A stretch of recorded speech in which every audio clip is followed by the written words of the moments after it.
Diane, I'm listening to a podcast, Black Lodge Trivia Night. I've never heard so many game aspirations in my life. I don't know if I'll get it, but Right. getting it in is only half the battle when it comes to impregnating sheep on the farm. Art. I like to get in there myself. There's It's only really- one way to do the job, and that's to do it yourself. It's exactly, 3 fingers deep. Oh, hello everybody. Welcome to Black Lodge Trivia Night, an actual play RPG podcast brought to you tonight by myself, Patrick, and Art, How's my it going? partner in crime.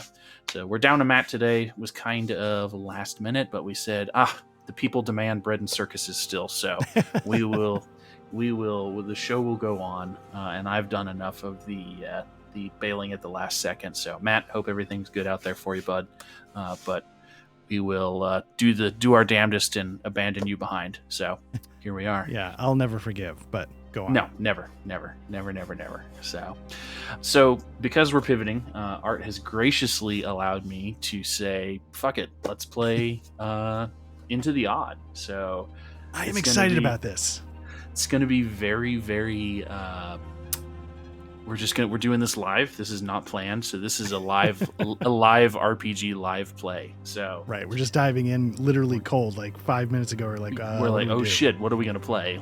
Yeah. So here we are. But it's easy enough. We should rock and roll. I've should be fine. But Yeah, usually we have some business to attend to beforehand, though. that's right. Correct. Okay. Yeah, so here we go. A little bit of trivia. So this is a multi-stage question. I don't know how much you're going to be able to get, God. but it might be kind of easy. Okay. So Twin Peaks pilot Yes. episode. Mhm. One of the things I've always loved the most about the pilot episode is how Laura's death sort of the word spreads. Mhm. It's never just like a news flash, dead body found. It's a very sort of subtle, kind of heartbreaking in ways. Mhm. And one of the places where that news gets around is at, of course, Laura's high school. Right. So sitting in a classroom are two of Laura's friends, and one of them manages to overact the most I've ever seen in television or cinema with the simple act of so the question is this: who are the two characters, the high school characters, that react in the opening classroom scene? We'll start with that. Oh, names are escaping me, so we'll go with Barbie and Ken. Perfect. Okay, good. It's James, everybody's favorite, and Yes, of course okay. their close friend Donna. Okay, all right. So the all second right. part of this question is, what does James do that is so, I don't want to blame the actor, but that is just so overacting? Doesn't he throw something? I seem to remember, he tosses his desk or something, doesn't he? No, he snaps a pencil. That's right. And oh yeah, Yeah, so yeah, it's bad. that's really what I wanted to get at, was just that bizarre just- pencil snap moment. Wow. Is just, again, like James, I've said this before, James is not good in seasons 1 and 2. Yeah. James is pretty good in The Return, the third season that takes place Okay. 25 years later. So I don't know what changed in between, but so I don't want to blame James per se, Mhm. the actor or anything. But there are some moments, and right off the bat, that snapping the pencil that are just That is harbingers burned. to come. It is burned in my memory. Yes, that horrible pencil snap is pretty terrible. So Yeah. good shit. Anyway, Good so shit. that's the trivia question. There we go. There we are. So, are you ready to say fuck it? Let's do it live. All right. Fuck it. Let's do it live. Yeah. All right. So, Into the Odd and its sister game Electric Bastion Land, which I think came out after Into the Odd and is basically an upgunned version of Into the Odd. They describe it as a rules light, flavor heavy role playing game of industrial horror and cosmic strangeness. Can I ask a quick question? Sure. Are we doing Into the Odd or Electric Bastion Land? Into the Odd, just because Okay. that's what we both had in our hands. So this is the wrong. This is Electric It- Bastion Land. Does it matter? I don't think it matters. Are the actor sheets pretty similar? Yes. Okay, cool. Very simple. So, Cool. we should be fine because we do have. I guess I should check, huh? Yeah, strength, dex, charisma. Perfect. Okay, that's all we need. That's all we need, baby. So instead of charisma, it's willpower, but that's fine. We know what we're talking about. Yeah. So I'll give you the basic rundown of an odd world. So the world is too large for explorers to map. Take that as you will. It's the map. You get to the end of the world. People have been sent to the end of the world. They never come back. So, and it's too old for academics to record. So, it just, the farther you get from Bastion, which is the center of the world, the more weird it gets. You're an explorer braving the unknown in search of riches, knowledges, and power. And you're seeking arcana, which are these kind of crazy, really impractical artifacts, right? And like they make a point throughout the book to say like, hey, you can have an arcana that you're going after, but when you get to it, it's going to be like 10,000 pounds, or it's going to be like super fragile. Like it's going to be a real pain in the ass to move it. And because that's how you're going to pay off your debt, basically, is okay, I'm going to pay off my debt with this artifact. Oh shit, it's going to take me, 100 years to move it. Right. Okay. Citizens flock to Bastion. So, vast industries provide dangerous but dependable work. Its docks sell guns, chemicals, and newspapers to distant neighbors. Beneath the city, there's the underground, which is a combination of like, there's subways, there's sewers, there's caves, there's occult places of meeting. Like, it's every kind of niche thing that you want, but it's how you get from point A to point B, is through the underground. Then finally, there are the Outlands, which are like fallen cities. Everywhere else in the universe is the Outlands, right? And there are cities and countries and things, but everything is much less. It's very rural compared to Bastion. So Bastion is this kind of steampunk, industrial, sort of futuristic, sort of Renaissance, weird amalgamation, and everywhere else is much less than that. So, okay.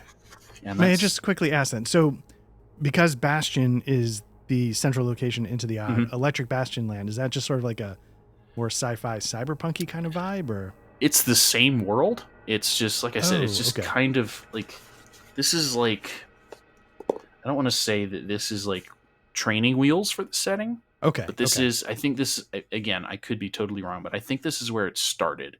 Okay. And then people liked the Bastion setting so much that they just went into Bastion Land. Oh, okay. And made it super weird. So this is much simpler, much more closer to Morkborg, which is what this comes from. Got it. Than okay. Bastion Land, which turns into its own kind of thing. So nice. Okay, cool. Yeah. So that being said, any questions so far? No. I think I'm ready to follow the lead here. All right. Well, let's go ahead and get started. Let's make some characters. And can you unpause it, sir? Yeah. Can you not unpause? I don't know. Spacebar? I can. Look at there that. You go. Nice. I'm in the driver's seat today, folks. I've never used Foundry, so we're a lot of fuck it, let's do it live. A lot of fuck it, let's do it lives. So this is a D6 system, and most of it's going to be, well, it's a D20 system, same dice stuff. Right. But you're going to be, to roll your character, you're going to roll 3d6 for each of the ability scores, and that's going to be your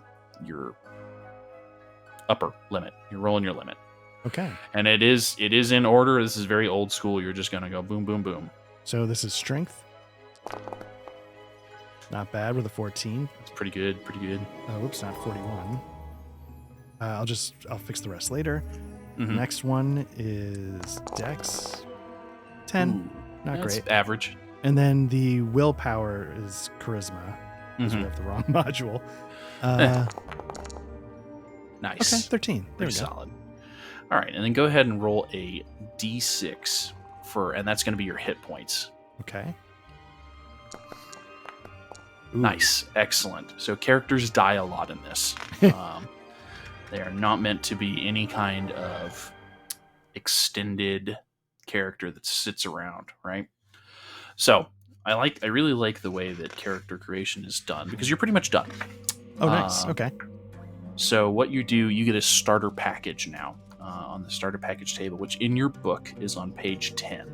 Oh, yeah. Okay, cool. And it's a 3d6 roll? No, so you take your highest ability score and compare it to your HP. Oh, okay. Got it. So a 14 cross-reference with a 2. It's going to be a pistol, bell, steel wire, smoke bomb. There you go. And that's your stuff. Okay. So, and your weapon is going to do D6 damage.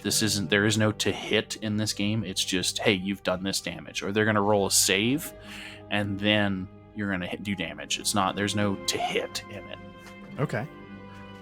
So. Pistol, okay, does a D6, you said, right? Correct. Okay. And then everything else. So you got a pistol, a bell, steel wire, and a smoke bomb. Pistol, bell. Now, do I need to worry? Like a bell is just a bell, right? That's nothing. Just a bell. Okay. So again, this is however you want to use this equipment is kind of how it works. Like a smoke bomb on the next page. It says fills a room with smoke, and it makes everybody's next attack impaired. It's very, very rules light. Okay. Spell smoke bomb. Okay, so I'm pretty much set. You're done. So I'll go ahead just in the interest of doing the same thing. I will go ahead and make a character 2 just because I can, and it's a small group. So let's just go ahead and do that. Excellent. So we're going to start with 5 strength. Great. 9 dex. Great. Okay. This is so far so good. And 10 charisma. So that is wonderful. And a d6 health. Here comes a 1. Oh no, 5. there you go. Okay, all right. Look at that. So let's change all this. Now 510. Excellent. So based on that 5 HP and my highest stat being a 10, I'm getting a brace of pistols, steel wire, a grappling hook, and an arcanum. Okay. All right, cool. So that means that we'll get to roll that randomly. So let's get some items going here. I'm going to steal your pistols. Oh, yeah, no problem. So let's do brace of pistols. I'll make a grappling hook for you. Thank you. So mine is bulky. That's what the B means in the sheet, right? Correct. And when it is bulky, where did that get off to? Bulky. Like I said, folks, we're doing this super live, so you're going to have to bear with us. But I think that'll sort of demonstrate, because I think that's how Into the Odd is meant to be sort of. It is. Yeah. Yeah, it's supposed to be pretty quick. 19 says... Items marked by bulky require 2 hands or significant storage. Okay, so it just means I got to use 2 hands, which makes sense. Okay. So it's bulky, and it is damage D8. Okay. Cool. That works. And I have steel wire.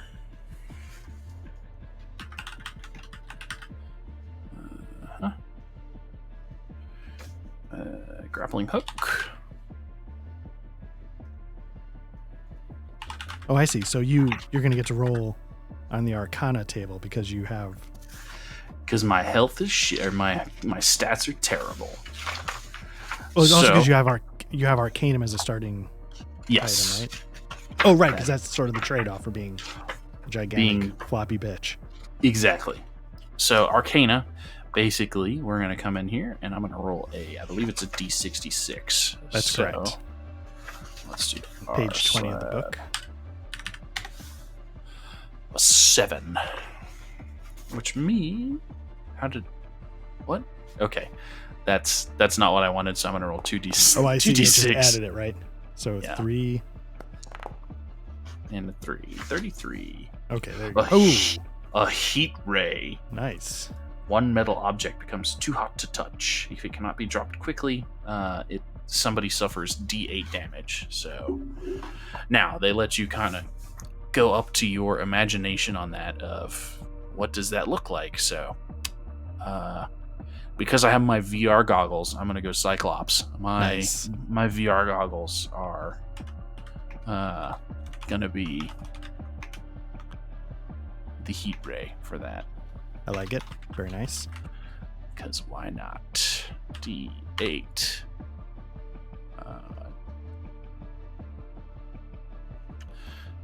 Heat metal too hot. Perfect. Perfect. Okay, so I have my heat ray vision goggles.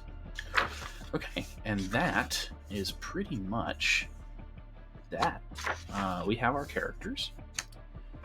So, do we want to do introductions or anything for our characters, or do we want to just rock and roll into this dungeon crawl that we're going to be rolling in? So I gotta say, part of me, I don't know if I even know how to introduce my character. Fair. If them, not to be, I guess. No. So we'll do one other thing. I am going to steal something from. Or if you want to introduce yours, then maybe I could riff off of that. I'm gonna steal something that's gonna help us a little bit. Okay. So I'm gonna steal something from Electric Bastion Land because we are using the module for it. You see where it says failed career? Oh yeah. So that's like the majority of the 400-page book in Electric Bastion Land is. Oh yes. Coming up with what your character is. So roll me a D100, Art, and we'll pull up what your character actually did. Yeah, give me one quick second. I'm just going to do this. And then I'm going to do this. Then I'm going to do this. This will help with names and stuff too. So this is a good way to do this. So if you look under the journal entries, you should now see. Oh, perfect. PDF, because I own the rules in a PDF, so this could also help. You said a D100, right? Yes, please. Is there? Oh, there is. Okay. Oops. That's not what you wanted to hit. No. Doing it live, baby. Okay, rolled a 10. All right, so you are your failed career is a verminator. Oh. So every type of animal can be found in some corner of Bastion. When they are unwanted, you went to work. Okay, that's going to give me. So if you can sort of see on the screen, I do not look like a verminator. No. So my character, Art, because I'm not going to get a name generator going, Art is very much thinking he's above all of that. Sure. And he absolutely is not. He sees himself as a future millionaire. Reality is going to make sure that never happens. So absolutely. Yeah, especially with 2 HP. You're going to die. Art is going to die. So excellent. So what kind of vermin did you specialize in getting rid of? I specialized in getting rid of, I guess it could be anything really, right? Yeah, you can go as weird or as wacky as you want on this. Yeah, sort of like flying aardvarks. Okay. It became like an invasive species. They're not big like aardvarks in real time. But they became a pest, and yeah. Were they like pocket aardvarks, like some kind of like teacup aardvarks? Yes. And, yeah.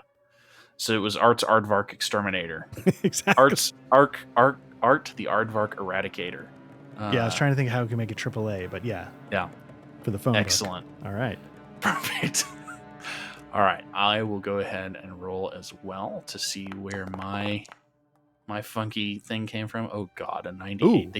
They get really weird the farther back you go. So Nice. So let's find out what Patrick did. And I'll just be Patrick. Why not? Yeah. Doing it live, baby. What's that? So 98. Is it I'm sexual? No, I'm a tucker. That sounds sexual. It's not. So I beg to differ. So a tucker, the picture that they have, Not sexual. Not sexual. It could be. It definitely is, but go on. Super sexual. So in countries that are not the United States, you can hire a tuk-tuk to drive you around, and that's the motorcycle that has the little carriage on the back. Oh, yeah. So I'm a tuk-tucker. Nice. So, yeah, there you go. And it says, so I guess I will have a tuk-tuk as well, because it does say that you start with a tuk-tuk. Oh, wow. All right. You know how to make one, right? Sure. I mean, it does. There's no stats for it or anything. Right. Just, yeah. You can enter it on your sheet, or if you wanted to make an item. Okay. Yeah, I'm just gonna throw it as an item. Cool. So, generally speaking, how comfortable are you with Foundry? I mean, I know we've done a lot of playing in it. Do you feel like you've sort of gotten... was this your main source of Foundry exposure? Being a player, I have not. I haven't done any kind of anything with it GM wise. So this is all very new. I'm a Roll20 kid still, unfortunately. Could we have done this in Roll20? I think I looked at the end of the odd module once, and it was not great. So this is already better than it would have been. So, all right. So, so Patrick, and I'll change it. I'll be Patty. You're gonna do that for the game. I appreciate that. Yeah, I'm Patty, the tuk-tuk driver. Nice. So, you're going with D's, I assume? D's. Okay. D's. Double D's? So, double D's. So, all right. So I'm Mr. Patty Tuk-Tucker. Nice. And I'll be your tuk-tuk driver today, Mr. Art. So I think maybe we know each other. Well, I will say, like, I am a person who is a piece of trash who puts on airs. So maybe I would sort of overspend on the luxuries, like a tuk-tuk ride and stuff like that. And I feel like you would have like a cardboard sign for Art's Aardvark Exterminator, and like you'd hang it over like Patty's tuk-tuk, like right. you'd put it over the side, like nice. Like, and I definitely charge you extra for that, but it's beneath you. You just put it on my tab. Put it on my tab, sir. Nice, very nice. Yeah. I assume that tab is exponentially growing. Yeah, no, it's a CVS receipt in length at this point. and I've always got it, and like I imagine that I'm like your bank too, like, oh, Patty will take care of that. Yeah. And I'm like, oh yes, well, yes, Mr. Art, I'll take care of that for you, sir. Nice. Let me take care of that. Yes. And it bears repeating. CVS. God damn it, stop it. Yeah, it's ridiculous. Anyway. And most people, I think, as we're driving around on the tuk-tuk, because I have the VR goggles on, they wonder how I drive so well, and I don't. I drive terribly. But I don't hit anything, ever. And that's my superpower. Is nice. Yeah. So there you go. So, into the odd. We're explorers. And it's been recently discovered, Art. Okay. That on the Outlands, and we've taken the tuk-tuk, we rode it down to the subway, and we rode the subway car to the Outlands, to the coast even, as a giant coral structure has risen from the bay outside of Bastion. Maybe it was a day to get out here. Maybe it was a week. Time gets a little funky when you leave Bastion too. So, but it's been, that's how long it took us to get here. It's been hanging out of the ocean for about a month. So Nice. that's where we're headed to. We're gonna open up onto us standing. Maybe we're in the tuk tuk. All right. We're driving from the subway station to the pier so that we can figure out, or at least that's what the plan was. So so we'll go ahead and start then. Mr. Art, I think we're that's a big fucking piece of sponge out there. Yep. But hey, that's the job. That's what we've been tasked with. Flying aardvarks doesn't pay what it used to. So they tell us go get the coral. We got to go get the coral. What did you used to do with the aardvarks, Mr. Art?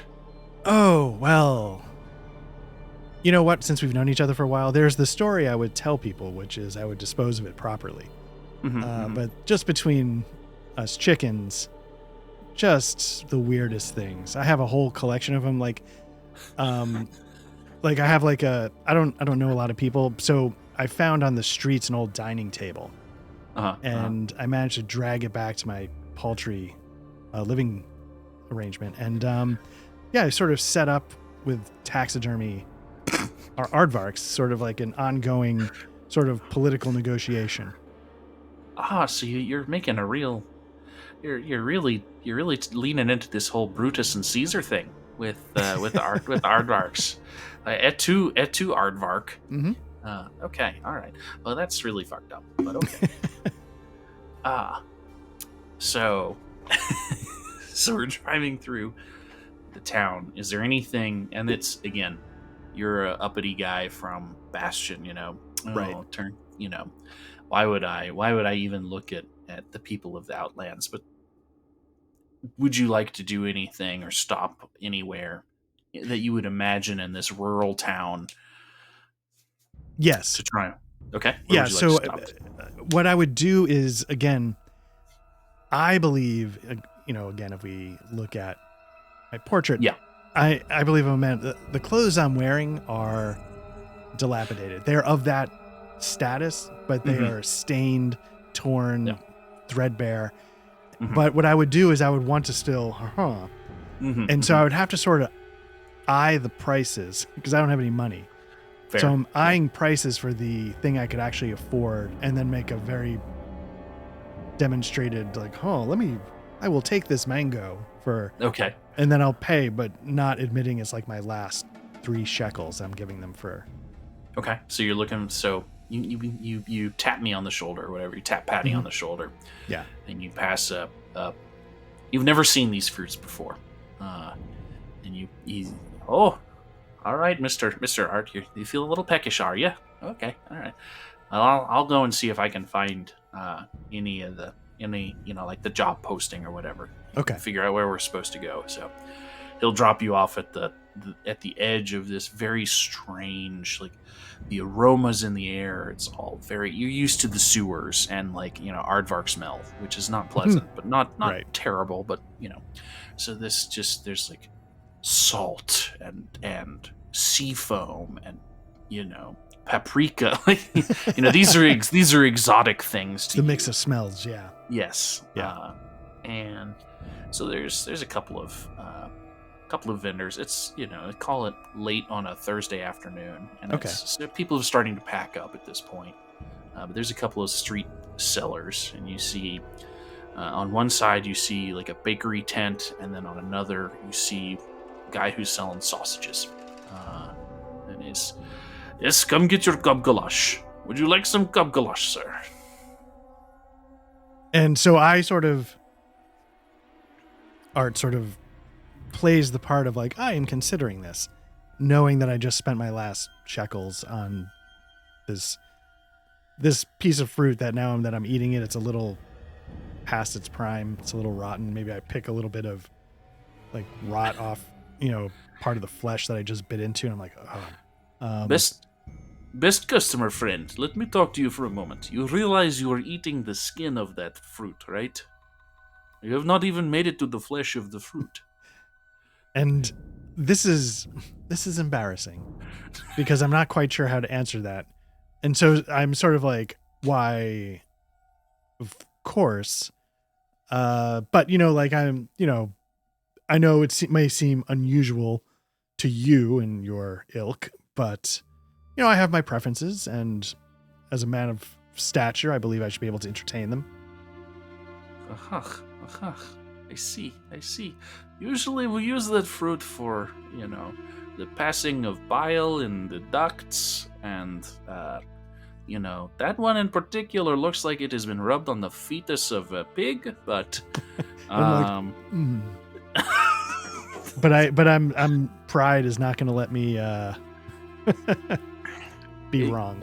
I give you crab juice on me, and he hands you a like a stoneware mug of this boiling hot liquid with a crab claw hanging out. And it's just enjoy. It's delight here in Uzbekistan. Nice. And I take a sip, and I gotta say, it's not good, but it might beat the piece of fruit I was just eating. And so I sort of take the crab leg and sort of give it a stir.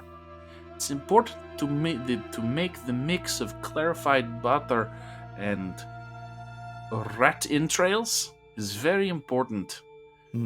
Here, local delicacy. Make sure to chew the testicles off of the rat when you pull the carcass out. And I'm just like, noted. What am I getting? And he pulls a whole rat carcass out and is like, he's having a ball with it. Like, there are children. You notice there are children running in the streets with rat ball souvenirs, and this town is it's all a thing kinds here. Of weird. This is welcome to rat ball land. So nice. Anything else you're looking for in the market here? I would say, as a consumer, no, because I'm out of money. But I would sort of see I know one thing, and that's being a verminator. And so I'm just sort of eyeing everybody's eating rats. Does that mean rats are a problem? It sounds like maybe not if they're all catching them and eating them, but I'm sort of looking around to see for any potential job opportunities. Yeah, so the rat problem seems to be contained. There's nobody's Pied Pipering or anything, and nobody's adventurer. My tavern basement has rats that need to be cleaned. Right. Everybody seems to be wearing the color purple. It's very strange. Okay. That's so everybody has at least some kind of purple garment on. And you also notice that everybody has a shell of some kind on their person. As you're kind of meandering around town. Okay. And as you go through the market, you kind of make it around the corner to, everything kind of looks like a shithole in this little town. Right. But there's a bigger shithole than everywhere else, and it's there's a column, a column, not several columns. There's just a column on the house. And this guy comes out, and he's in disgustingly ratty coattails and a hat, the top's flapping off of it, and he's like, "Ah, yes. Hello there, young man. You look like a man of talent. I'm Mayor Updike, and I think you are from Bastion. It looks like. Are you here to help inspect our coral problem?" Indeed, yes. I've been asked to come from Bastion, as you so astutely noted. Yes, and sort of assuming that my airs give it away, even though that's unspoken. Well, you do look like the last 3 or 4 gentlemen that done come through town. But that's all right. Mayor Updike will take care of you. So you did receive our classified ad in the Bastion Land Express, then, or did you find us on Zillow? So maybe I sort of pat down my pockets, and maybe I do pull out the scrap of the classified. That's the one. Yeah. Perfect. All right, you never can be too trusted these days, young man. So, come on in. You want some rat ball soup? Ooh, I just had, and I hold up my mug with the crab leg sticking out. I'm good, thank you. Ah, that's some fine stuff. And he pulls out his own mug, and he's like, "Prost!" And Prost. He's guzzling clarified butter rat entrail cocktail, and it's just horrible. It's at this point that Patty will, you hear the single cylinder engine firing and like sputtering and everything, and Mr. Hart, you found Mayor Updike. Good. I was coming to find you to find him to find him. Have you tried the rat ball soup? It's delicious. Indeed. Prost. Prost.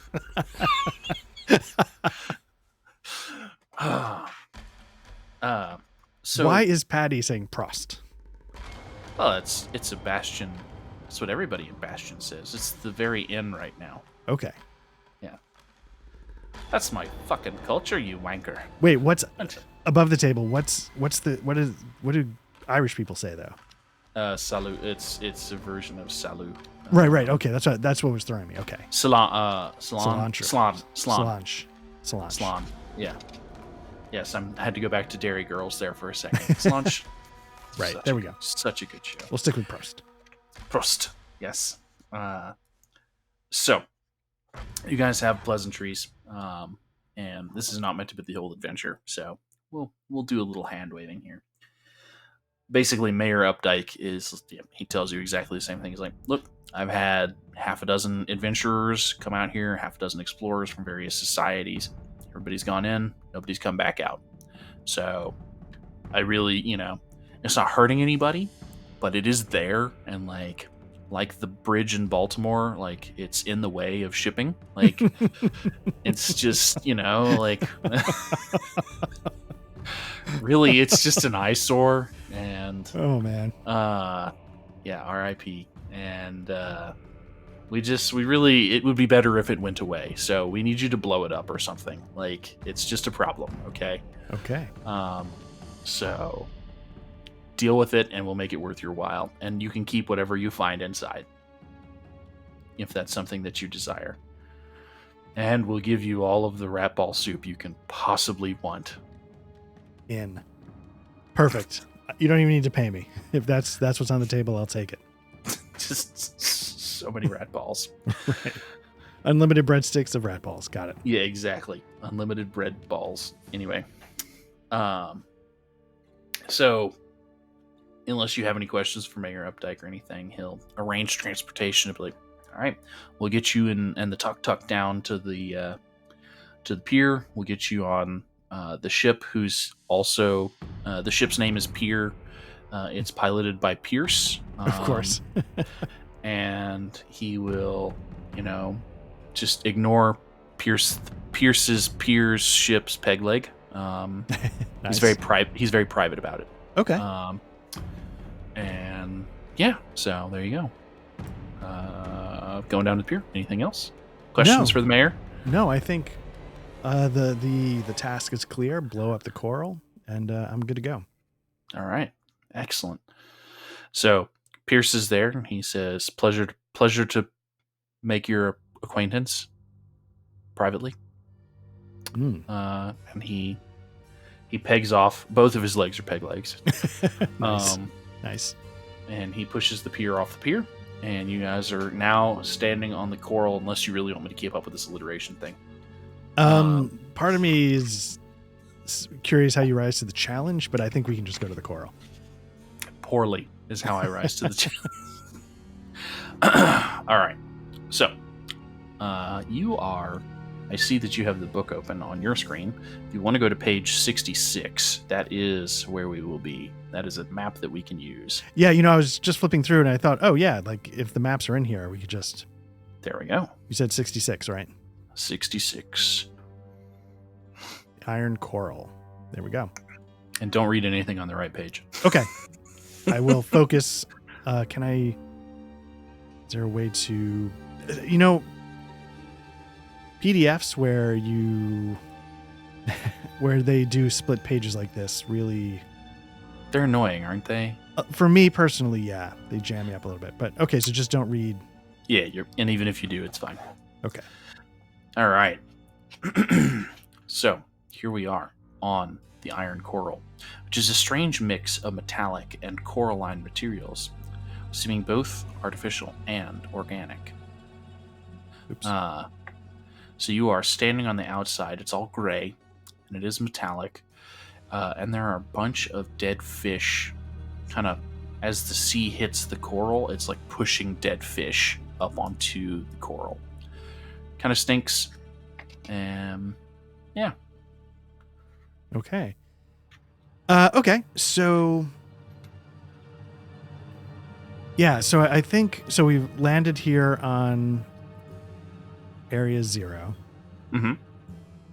And there is an opening that you can see. yeah. So I sort of take it like this. The classified ad didn't mention the size of this coral. Yeah, it's like iceberg sized or, battleship sized. Like, Yeah. This is not what I was expecting. This is a multi-level dungeon, so. Yeah. So in that case, yeah, I'm ready to I sort of like Patty, just if you could secure the boat, or I guess Pierce would do that. Piers would do that. Pierce. Yep. Pierce of the piers. Yeah. From the pier. And I'd be very commanding, like let's establish, something here like a beachhead, and we'll make this very much where we operate from, and et cetera, et cetera. But then at the end of all of my bluster, it's just time to go in. And then it's starting to dawn on me, like, again, I was not expecting, an iceberg-sized coral, and I'm a little panicked, but also broke. So yeah, we're going in. So what breaks your concentration on, oh my god, this is kind of terrifying, is Patty is like softly cursing as he's trying to figure out how the tuk-tuk is actually going to fit into the door. And it's very clear that it's not. Ooh. And he's like backing it in like Austin Powers. There's our spy reference for the day. There we go. Nice. He's like trying to get it in, and he's like, shite. I think that we might be hoofing it. Very nice. And into the pit at this point. Yeah. Let's jump in. All right. So, as you descend into this pit, it is very dark, and the sound of the waves from outside it seems like it's increasing in volume, right? Okay. And it does seem like it is echoing because it is a metallic interior. So like it's really weird. This should be coral, but it's something metallic. So as you go deeper into the pit of this coral, like it's really fucking loud with the wave sounds. And as you get into this very dark room, you see that there is a crawlway to your right. There is a small alcove in front of you, as well as a foam-filled passageway. There's a red coral wall to your left, and then there are a couple other. There's like a slope. Like this is kind of a main hub traffic area. There's a slope, and then you see like a chute off to the side too. So, right. Any of those in particular sounding interesting to you? Let me see. I would say I would probably want to poke my head. I apologize. I'm going to be crass and choose the numbers. I'd probably poke my head a little bit into number 3. Okay. So that, as you stick your head in, it's again continues to be very dark, but it is collapsed at the end. So okay. But what you do see is there is a corpse, again finely dressed, very fancy sword on his hip, maybe like a camera or something, kind of exotic like that. It's obviously broken, but it's, this guy's got some oomph in his pocket, and he is being like digested from what you can see. Okay.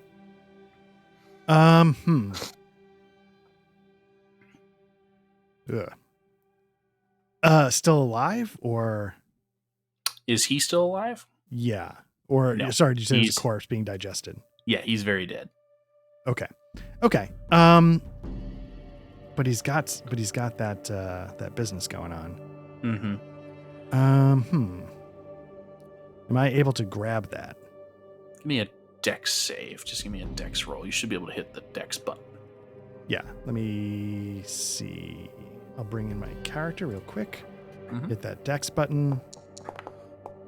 No, because you want to go under or equal, right? Yes, and you rolled over. Yeah. Okay. So, as you get closer, like you try and slip in and slip out, but you see what you thought were shadows at first Okay. are actually like tendrils draped over this thing. Ooh. And as you get closer and try and like, I assume you're going for the sword, or you're going for the camera, or just anything in particular that you're just trying to grab. My intention initially was the camera, but now that you mentioned the sword again, I think maybe that would have been Okay. So you're trying to like reach out and grab the sword, and these tentacles like start slithering away, and you can see where they're slithering away from the body. They've like suction cupped circles of flesh off of him. And one of them reaches out and grabs you. Oh, okay. All right. So, and I do need to double check something because I said I said one thing, and I want to make sure that I am correct on what I said. Mm-hmm.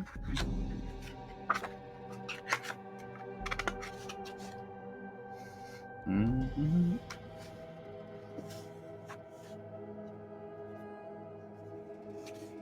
Okay.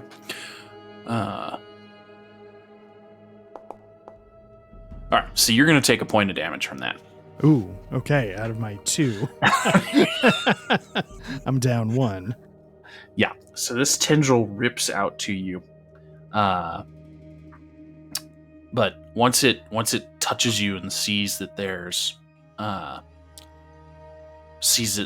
of life in you still, sees that you're not a corpse, this thing is gonna like, you hear a hiss from deeper in this collapsed tunnel, and the tendrils slither back underneath the rocks and kind of leave the corpse behind. Okay.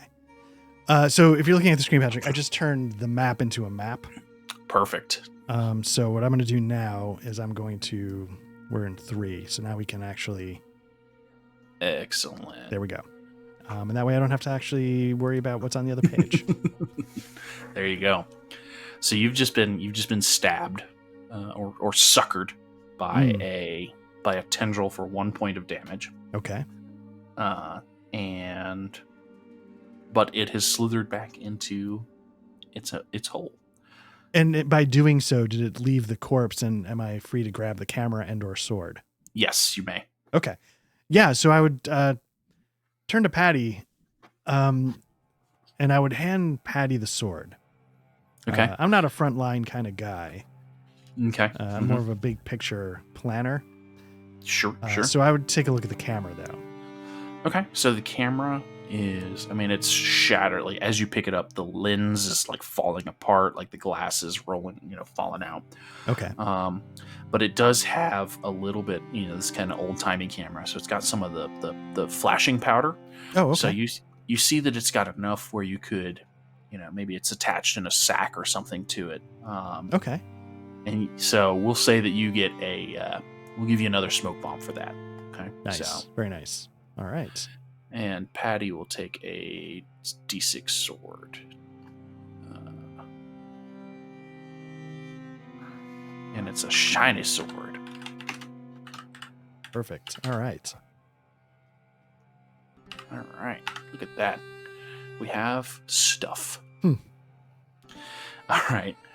So, and that's kind of, once you do that, like as you're rooting around, like the corpse, like its shoulder falls off, like an arm falls off, like it's gross. Like this guy is pretty rough at this point.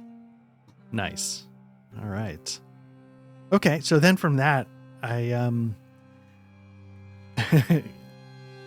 I guess I say, let's Patty, why don't you lead the way? Let's get back to, above the table, room 1. I can do that. So he'll kind of shimmy his way back through, and he'll be stand there, he'll look around, and he's like, well, where to next, boss? Well, I think I would sort of peek my head into room number 2. Okay. So room number 2 is it's a small alcove. Okay. And as you poke your head in, all of the walls are super red. It's a soft phosphorescent glow in this room from each of these red walls. It is coral, but everything in this room, on the walls and the ceiling, is this kind of soft coral that is glowing red. And there's a pile of something in the center of the room. So I approach, but very cautiously. Okay. So as you get deeper into the room, you do start to feel a little faint too. Okay. As you're going in, and the heat in the room is like, it's a little bit warmer which is a little bit welcome, because it's been really cold in the other rooms as you go deeper into this Right. metal structure under the water. But this room is warm, and the pulsating red is kind of distracting. But as you look down, you see, it takes a minute to kind of understand what it is, but you're seeing the remains of a hunting dog, and it's basically been turned inside out. And you do see a small pouch, like where its collar was. Okay. But other than that, I mean, it's just a big kind of meaty pile in the center of this room. Okay. Like a pouch, like I could sort of snag. Okay. Yeah, I'd sort of, again, cautiously approach, and then I would just sort of poke at the pouch, and then if it seemed like nothing was moving, no tendrils, no anything, I would start to unhook the pouch from its collar and take a look. All good. Yep. No tendrils shoot out at you. The heat is getting a little more intense again, like a heavy blanket on you. Okay. And you swear that the light in the room is pulsing a little bit longer and maybe brighter, but you do get the pouch. You get it in your hand, and it's a coin purse. So it's as if this dog had the coins like attached to its collar, and inside you find 20 pence. Nice. So, okay. But yeah, that's what you find on the dog. Patty might get paid today. All right. Fat chance of that. I'll just be scratching out one of the things on the list. Right. Okay. You can use, actually, if you want, it's just 0.2 pounds. Okay. On your character sheet there in the center. Oh, I see. Got it. Perfect. All right. So with that, I just sort of step back and sort of tip my hat, so to speak, to the dog for the money. And I say, all right, Patty, you ready to finally dive a little deeper? Hi, this room is starting to give me the willies. I think we should vacate quickly. Unless you want to dilly-dally some more. No, not at all. And I'm like, so Patty, do you feel lucky left, or do you feel lucky right? I think Patty is feeling... There we go. Patty's feeling lucky left. Yeah, so, I say, Patty, dealer's choice, and I'd let you lead the way. He'll start heading towards 4. Yeah, and I don't know if I need to specify this, but as we're starting to get deeper in, after being injured by the tendrils, I would get my pistol out, ready. And I don't think... Let's look and see if there's any, because it's going to be kind of important, because you will die otherwise. Like any healing? Or? Yeah, I was about to say, let's see if there's a healing thing here. Because I don't need you dying now. Otherwise, you're going to have more mouse testicle soup. with your next character that also shows up on a tuk-tuk. So it doesn't... I'm not seeing any health. Oh, 45.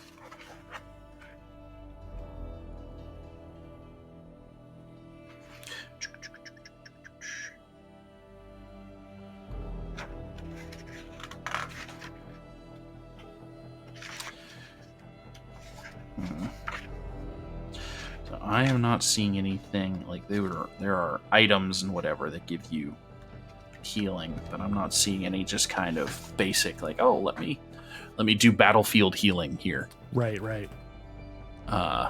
So you might be in this, sir. All right. So we're going to 4, correct? Yes. Okay. So it is a shoot basically. So as you see Patty, as you see him, like he's keeping his step okay till right about halfway down, and he kind of loses his footing for a second. He's like, "Oh, hey, careful there, Mr. Art. It's a bit slippy back there." Right. And of course, oh, Patty, I appreciate your concern. Ah! And I sort of barely pay attention to him, like, please, sir, I know what I'm doing. Yeah. And then I'm on my ass sliding down. He like catches you, like he stops you and is like, that's all right there, Mr. Art. You'll be fine. That's a lad. Stand up now. And you're right, I'll be fine. Here, and he pats the back of your coat off, like that's a lad. That's a lad. So as you kind of pick yourself up from this tumble, the thing that stands out the most in this room is it startles you at first because you see a shark pass by you, like at arm's length. Whoa. It takes you a second, but you're like, Now you put your hand out and you feel the wall. You're like, wait, what? And Patty comes over and he raps on the wall. He's like, I think the fucking walls are transparent. And it's hard, like coral. Right. But the whole room in this room is transparent. Oh, wow. Okay. Go ahead. Sorry. Oh, sorry. No, go ahead. There is another well-dressed corpse in this room, leaning up against the glass on the far side of the room, and you see on the other side of the glass like lampreys or something like suckling on the glass trying to get at the corpse. But there is a corpse. Well, seems to be becoming my thing that I'm touching dead bodies. So so I'm going to sort of again cautiously approach, and it's sort of like it's a little unnerving because it's almost like I'm looking in a mirror, another well-dressed man, who met an untimely fate. But I'm not above going through its pockets. Sure. So as you come over to this particular well-dressed man, like as you touch him, like he slides down the glass. He doesn't leave blood or anything on the glass, but he definitely leaves some kind of, like, he's been there a while. He's cold, he's gross, he's slimy. Like there's some kind of trail on the glass wall. And, like the lampreys are like trying to get at it. But he's fine. He hits the floor, which is also transparent, with a thud, and one of his eyes like pops open. He's dead, but his the lids slide open, and his eyes are completely white, like no pupils, no nothing. It's just like his eye is just a white orb.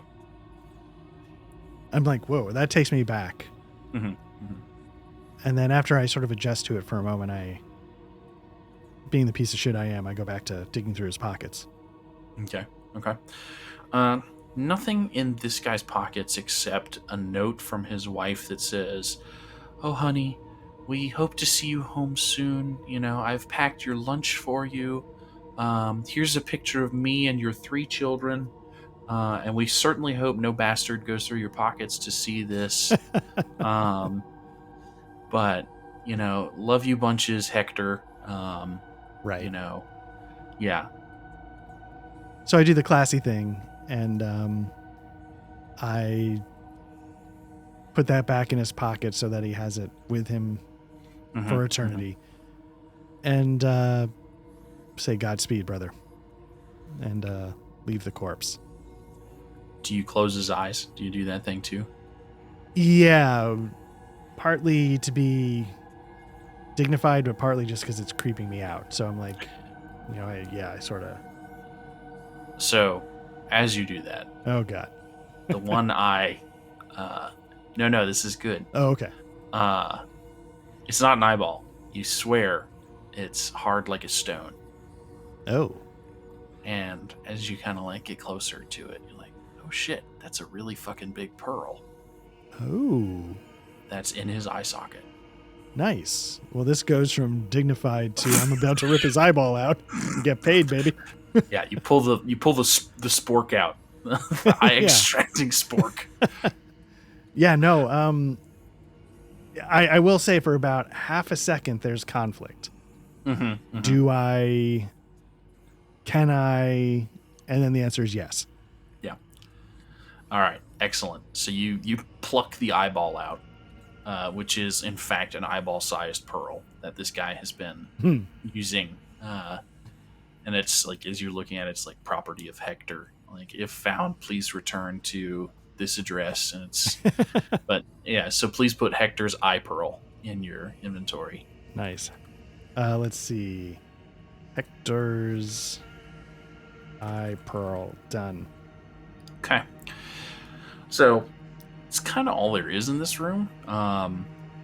Would you like? Do you want to look at anything in this room? Are you going to mess with the lampreys? You want to do anything like that? I'm not going to mess with them, but I would take a little bit of time to. I've never seen anything like this, so I think it would take me a moment of, just being a little bit in awe. And I'm like, Patty, have you ever seen anything like this? Yeah, I've been to the fucking aquarium. Yeah, like, that's fine, Art. But then I realize I've never been able to afford going to the aquarium, but I'm like, oh, of course, yes, the aquarium. Right. I ate fish sticks in front of the cod exhibit just to show them who was boss. Nice. But, yeah, no, it is. That aside, this is very cool. I do wish I had been able to bring my tuk-tuk down here and done donuts. That would have been fascinating. I could have said that I did donuts underwater. Yes. What can you do? Another time. Another place. Another coral, yeah. Yeah. Roll something here real quick.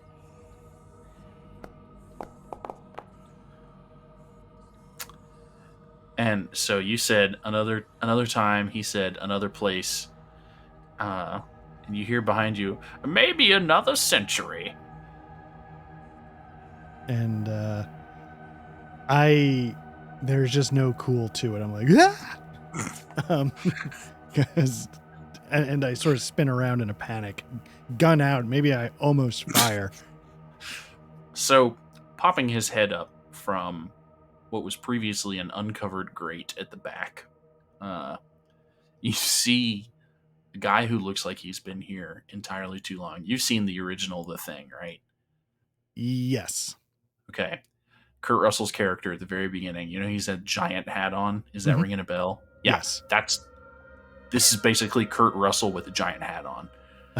From right. that, and the goggles and everything. Like, he sticks his hat out. He's like, hey, if you've been down here as long as I have,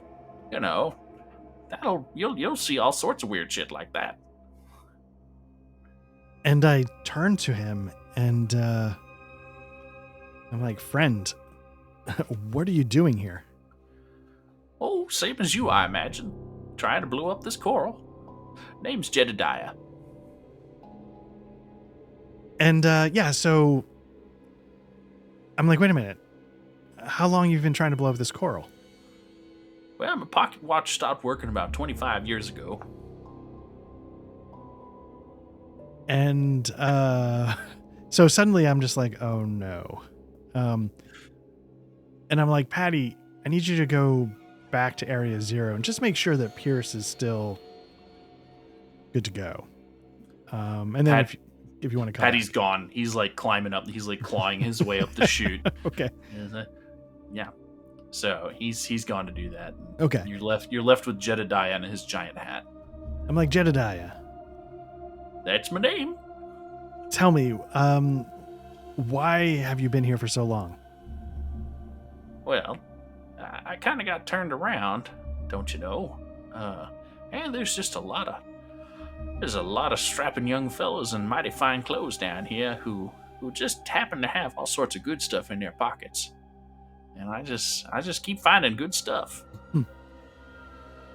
And so with that, I'm just like, are you still trying to blow up the coral, or do you just live here now? Well, between you and me, this is a lot better than Mrs. Jedediah's cooking. So, Preach. but it's also been 25 years. So, if I knew where the exit was, I might try and escape. But, where'd you send that Patty fella? Oh, I happen to know where the exit just might be. Oh, really? Yeah. Can you get through this gate? Like the normal, like right here. How do I? Oh, yes. Oh, that's where he poked his head out of. That's what I thought. Right. Okay. Yeah. I'll take you down to the stash. The stash. No. I'm wondering, can you get through? I'm wondering if he can open this gate. Oh yeah, he moves the grate. So, okay. There you go. Yeah. I'm like, do you want to know how to get out of here, or do you want to take me down to the stash? Well, I can take you down to the stash, I suppose. I mean, okay. Mrs. Jedediah ain't getting no younger. Is she here? No. She's outside. Okay. So with that, I'm like, you know what? I think I'm just gonna give my friend a moment to get back, and just sort of uncomfortably like, no, it's not you, and it's not that I think you're a dangerous piece of trash, but for just no reason, I'm gonna wait till we outnumber you again. Did you find the treasure that I put on that gentleman over there? And I assume above the table he's talking about the eyeball pearl. Yeah. And you know what? I'm gonna cop to it. I'm like, you did that, and I sort of toss it up in the air and catch it. It's a beautiful piece. I did. Yeah, thank you. I found that piece about 15 years ago. Of course, Hector didn't really appreciate it, but, well, that's fine. And what inspired you to put it in his eye hole? Well, there wasn't anything left there afterwards, so I figured it fit there just as fine. Oh, yeah. I feel like the word afterwards is doing a lot of work here. Come on, I'll show you the stash. Okay, just, again, I'm going to, absolutely, just waiting for my friend to return. And is Patty actually coming back, or is he just like, no, screw that guy? No, you hear Patty tromping down. Okay. Patty comes back, and he's like, yeah, no, Pierce was fine. Okay. And it's only been about 20 minutes that we've been down here. Of course. Yeah, our friend Mr. Jedediah here is going to take us down to the stash, if you will. That sounds like a fucking trap if I've ever heard. Jedediah shoots him a look like he's really hurt. He's like, now. I say. Accents coming at us all over the place. Yeah, so I'll be like, no, he would never do that. Please, Jedediah, lead the way. And when he turns, I'm like, Patty, seriously, watch this guy. Drop of the hat, we're on him. Literally a drop of his giant hat. His Kentucky Derby hat. Yes. So I'm just stay frosty. So he pulls you down. You hear a bunch of stuff like metal boxes scraping and stuff. Like he's cleaning up is what you hear in there. That's what it sounds like. And you hear him like grumbling. He's like, y'all coming? Yeah, we follow a safe distance. Okay. So you guys pop into room number 5. Nice. And there are like lots of like foot lockers like all over the room. Like an obscene number of foot lockers. But every single one that you look into, like, they're all like half open or half ajar. It's just pieces of beef jerky. Oh. Like, it's just jerky pieces everywhere. Except for a giant ceramic box on the center of the table that has a bunch of 6 jars of green beads. They're clear jars. They're green beads. And Jedediah is like meticulously, like, he's staring at the beads, counting them, and he's like, I've been trying to figure out how many beads are in these 6 jars for 22 years.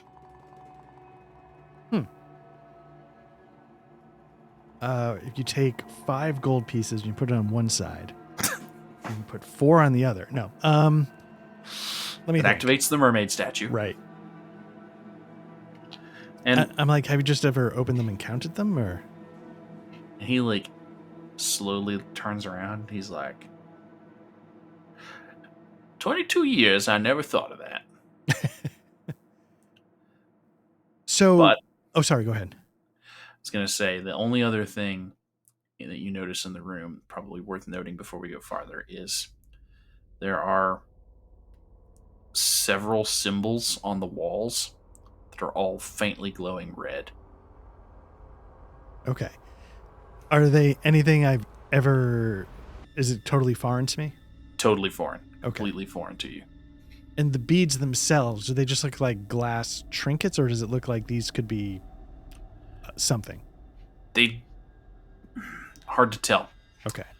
They look like regular beads, but everything else you've seen in this place could be anything. Okay. Patty has grabbed a piece of jerky at this point. He's just munching on it. And I sort of give him like a, what do you think? Kind of look. Not a lot. He's like chewing. He's like, is this Jedediah? This is incredible, Jedediah. How do you get the seasoning down here? There's no sun to even like dry the meat out, and yet it's delicious and tender. And just do I taste paprika? Jedediah, it's old family recipe. I'll take you down to the larder later. Nice. And so I look at him. I'm like, you mentioned that you wanted to know how many beads were in these jars. Is it just curiosity, or is there something else? 25 years, a long time to be down here without any books to read. Okay. All right. Why? You want to count them with me? Maybe not right now, but if you want to, we can take them with us if you want to count them on the trip back.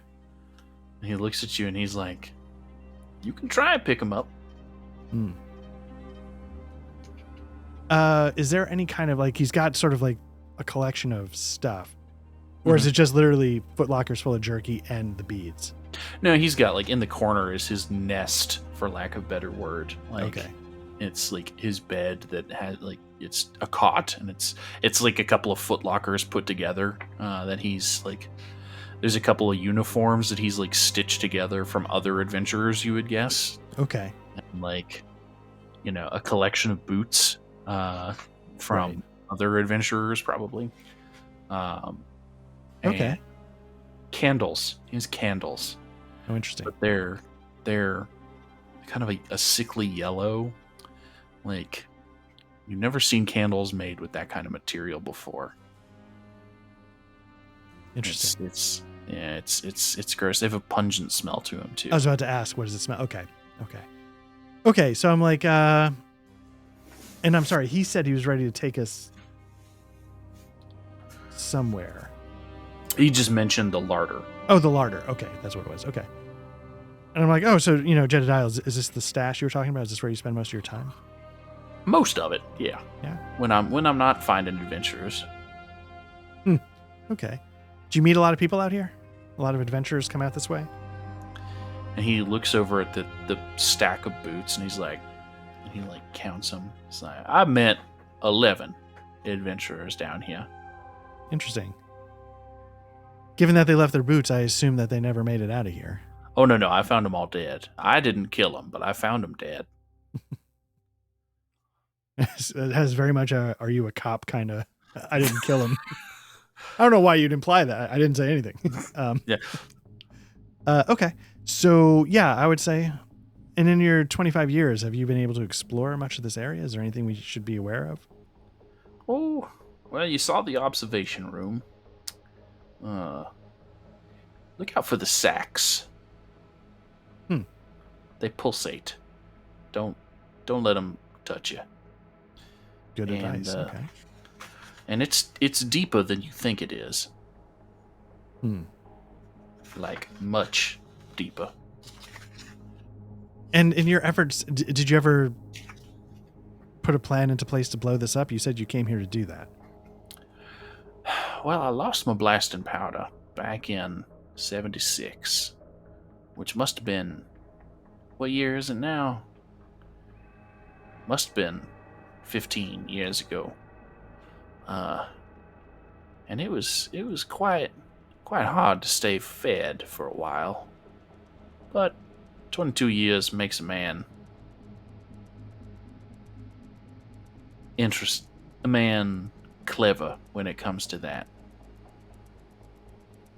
And I just sort of nod my head to that. I'm like, oh, very nice. All right, so I guess above the table we must have blasting powder, since we're supposed Yeah, to. I would assume that you've got, if maybe it's in the tuck upstairs, like you're trying to find a place to blow it, or he can be carrying the sack of blasting powder, however you want to play it. Yeah, I'll have maybe Patty's carrying the sack of. Wow, give the blasting powder to the Irishman. That's so typical. Please, I'm not gonna. Yeah. I'm not So here to do the labor. Yeah. So he has the sack of blasting powder. For the record, Patrick and I are both Irish. Very. Okay.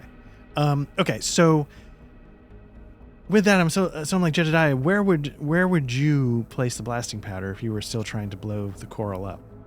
And he pulls out a map that's very conspicuously looks just like this iron coral map that you have up. Very nice. This. Well, I would say go down. You got to go down deeper. But the way to do that, go through 14. Okay. All right. It goes deeper and deeper. Okay. So what we would do is, I guess we would say, yeah. Do you want to stay here and? Oh, I've got beads to count. Yeah, I'll stay here. And plus, the people jerky is just delicious. All right. So with that, I would thank him for his time, and I'm like, Patty, let's. I guess we're heading back to 4, and then looking for a way to get to 14. All right, that works. So you go, and Patty leans over, and he's like got a mouthful of jerky. And he says, "What kind of jerky did he say it was?" Yeah, he didn't. Well, it's absolutely delicious. Oh, would you like a slice? And honestly, I could probably stand to eat because I've seen some things on this trip. I took some damage, so yeah, I would grab some, and okay. We'll go ahead. We'll hand wave it. Go ahead and heal yourself up to 2 with the jerky. Nice. As you're chewing on it, it is delicious, and you do taste hints of paprika. But you also notice, as you're leaving, Jedediah says, "Oh, you got one of the good pieces that still has the skin on it." Yeah, and I'm like, yeah, I mean, that's not what you do with jerky. But I'm also kind of like, okay, I'm not sure. And so finally, I'm just like, this is delicious. You've got to tell me the recipe. Oh, and it's, love and tenderness and 20-year-old corpses and, whatever you can do to find sustenance in the deep here. He takes a big old toothy grin bite of a piece, and he's like, "I got a skin piece too." And there's an anchor tattoo that's super faded on it. He's like, delicious. Yeah, no, I knew. Yep. Yep. Okay. Um, you know what? I walked into that one. At the same time, it's pretty good. Yeah, So yeah. who am It's I? hey, again, I didn't kill him, officer. Right.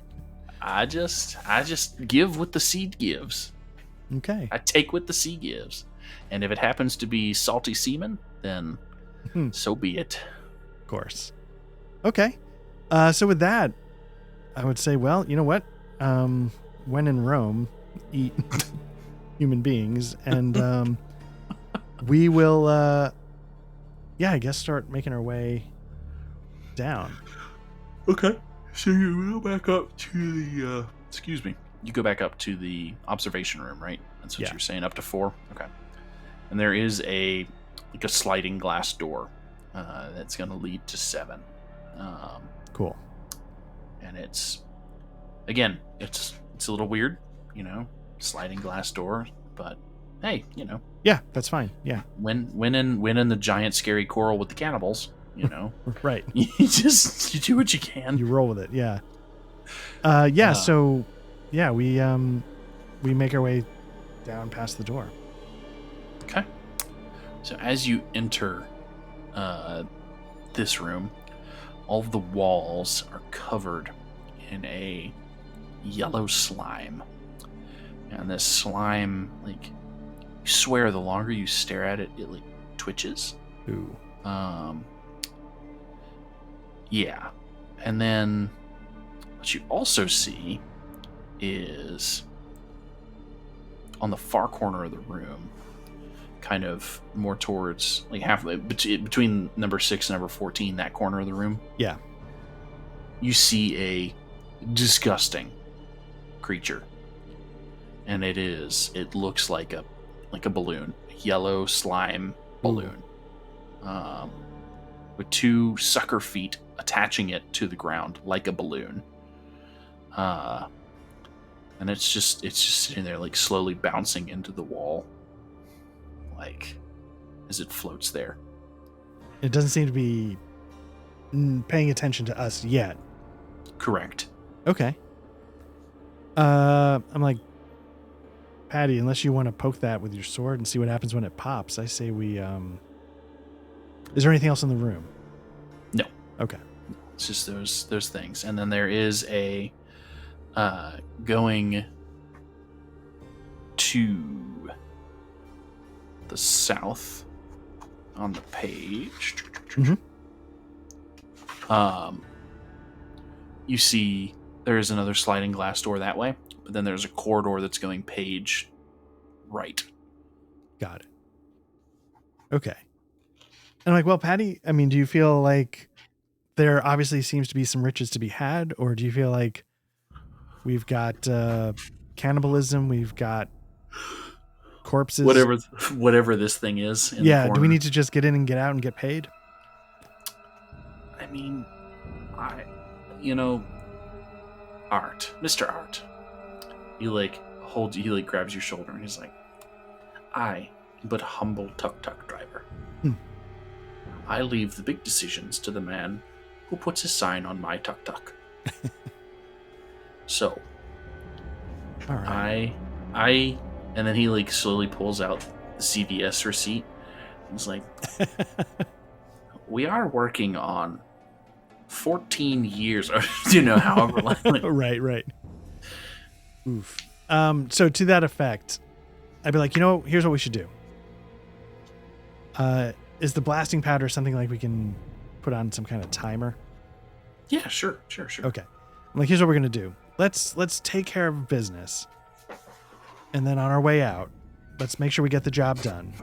And then on our way out, if we want to get paid, see how we're doing, we'll poke around a little bit and see what happens. I like the way you think, Mr. Art. Yeah. Now, he'll start heading towards the wall. Okay. So, as you go that way,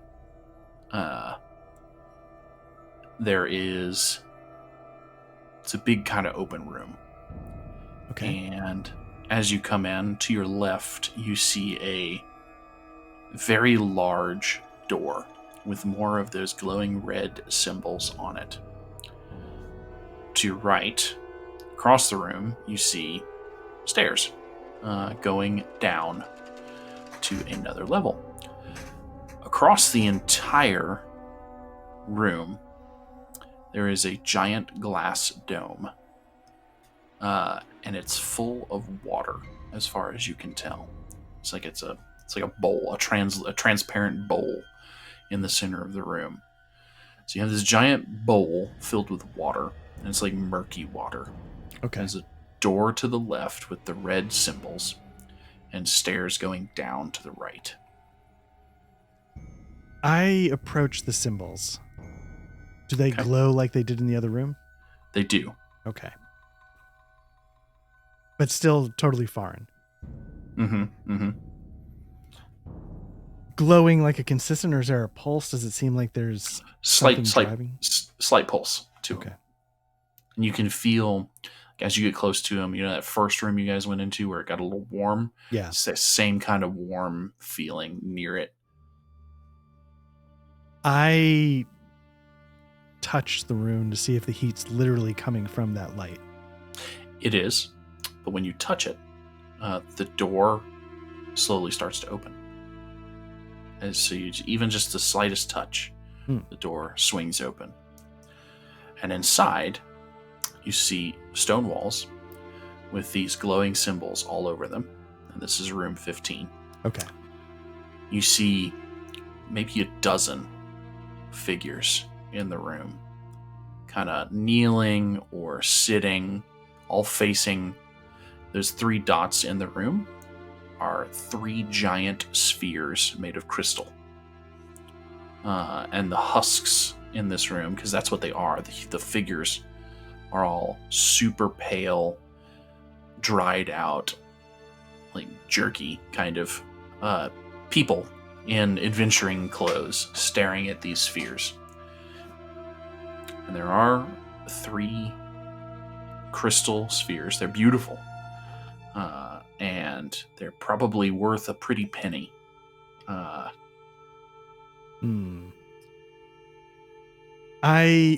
So I sort of examine the husks, and does it seem like, are their faces frozen in horror from looking at the thing, or is it just very peaceful, like they just sat here and let themselves starve to death?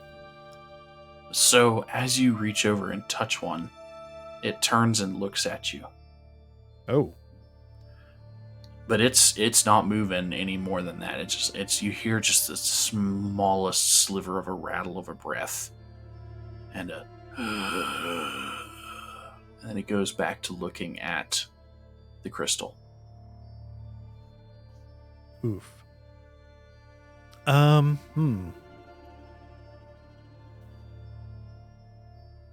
Okay, so usually I would be greedy, but I'm nervous that I'm going to either end up like them, or you said there were about a dozen of them? Yeah. Maybe half a dozen. 6 of them. We'll call it 6 okay. of them. I touch one of the crystals. I'm sort of mesmerized by it a little bit. Okay. Give me a will save. Woof. 10 points of damage. So, you find yourself slowly kneeling. Like you're unable to take your eyes off of the sphere. And this is brutal. Your character's dead, basically. Because it says anyone taking or touching a sphere must pass a will save or find themselves unable to leave the chamber. They could be forced out, but if they leave the room, they will slowly decay into a husk. So right, so even if Patty grabbed me. Yeah. Interesting. So, they were worth 1,000 gold pieces each. Like they're if you can find a way to get them out. But I don't want to say that you're dead, but like maybe you can make a luck roll or something, because there is luck in the game. Yeah, you want to try and see if I just. Yeah, go ahead. Let's see if you can. I don't know what that means. I rolled a don't 6. either. Let's go look that up. But to that effect, like you said, like characters are disposable. This game is lethal. They're very much meant to be very disposable, throwaway. Yeah. So sometimes you want an element of randomness without rolling a save. A high roll favors the player. Okay. Okay. All right. So let's say you touch it, and you have what you describe to me what touching that does, and what breaks you out of becoming one of these husks. Right. So as I touch it, I feel sort of that warmth from the runes sort of start to course through me, and it's beautiful. Mm-hmm. It's absolutely beautiful. It's a peace that I've never known in the day-to-day life, and I feel more calm than I've ever felt at all.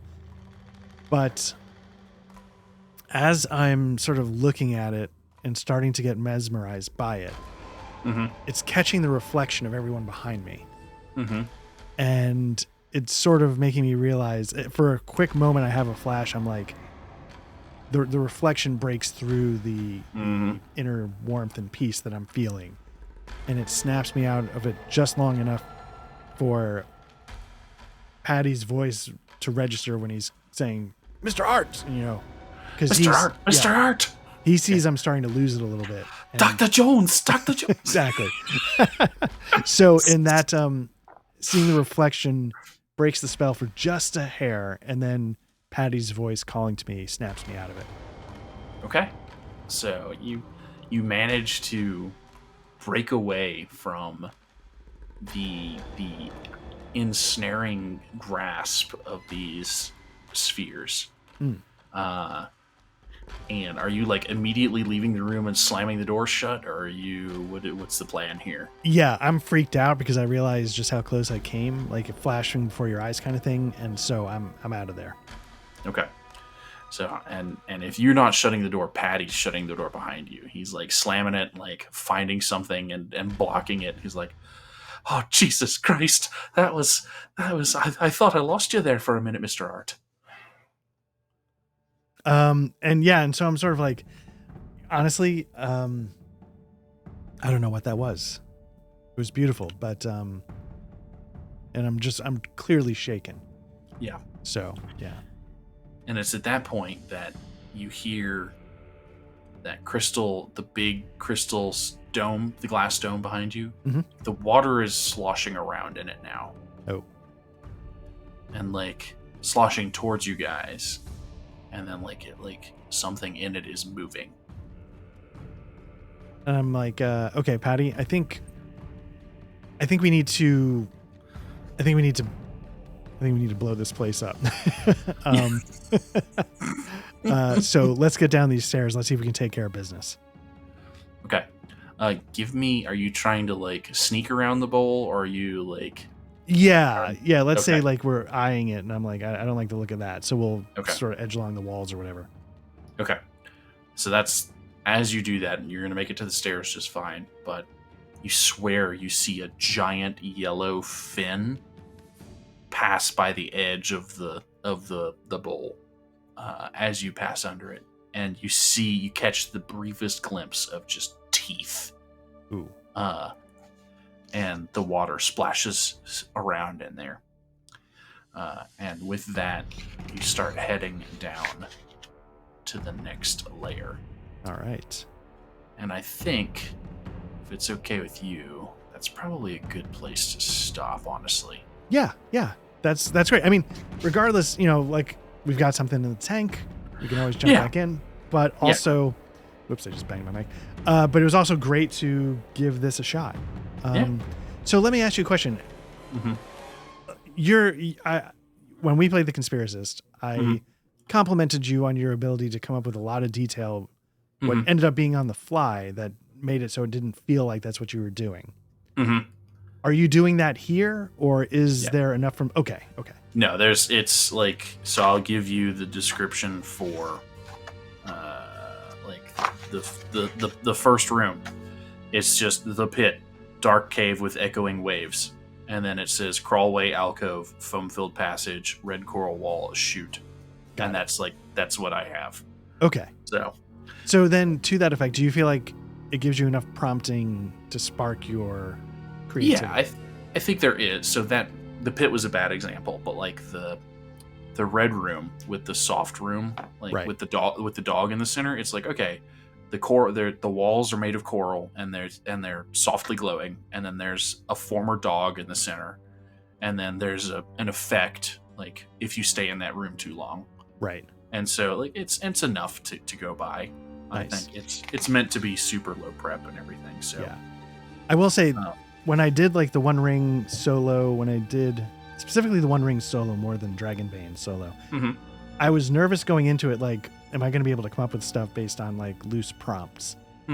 And not that I did it wildly successfully, but at least to my own ends, I was happy with. I found like a lot of these prompts are more effective in getting something out of me than I expected.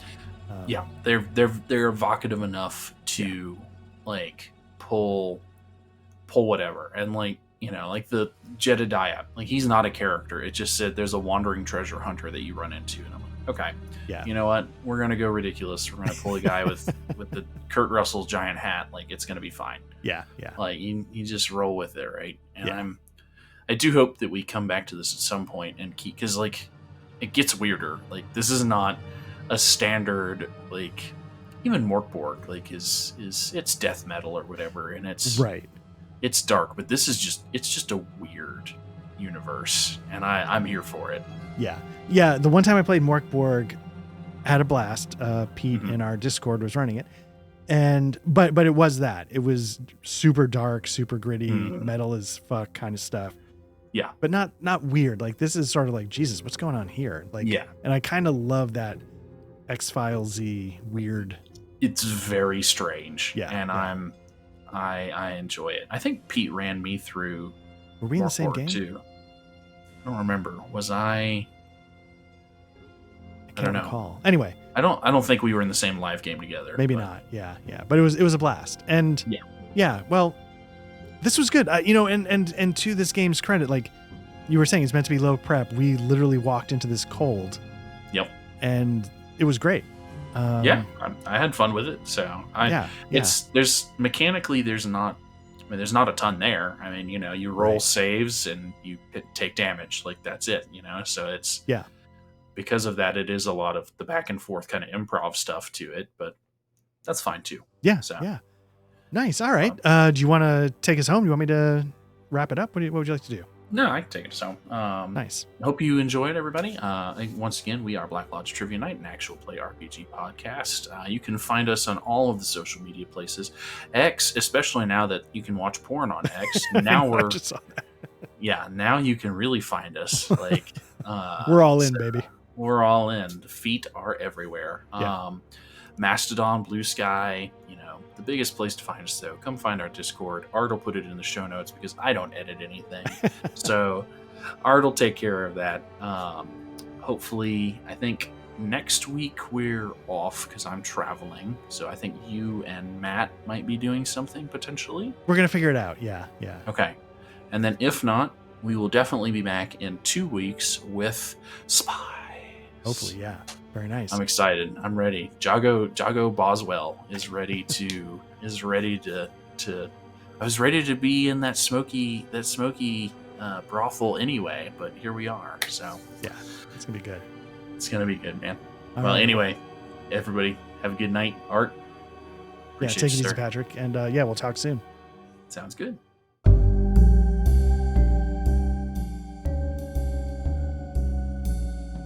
The music during the RPG session in Foundry was provided by the Foundry module Tabletop RPG Music and composed by Ian Fisher. You can find his Patreon at www.patreon.com/tabletop RPG music, all one word.